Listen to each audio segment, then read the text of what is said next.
How to add Affirm to Google Pay. Hello friends, welcome to today's video. In this video, you would learn how you can add Affirm to Google Pay. Now to add Affirm to Google Pay, you have to add the Affirm virtual card. And how do you do this?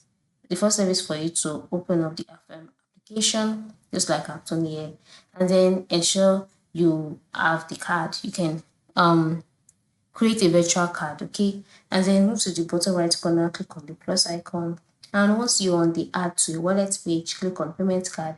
Then the details on that virtual card, ensure you enter it in the box display, the card number, the expiration date, the CVC. Ensure you enter it in, and then you may be asked to verify the card through a confirmation code sent by Affirm.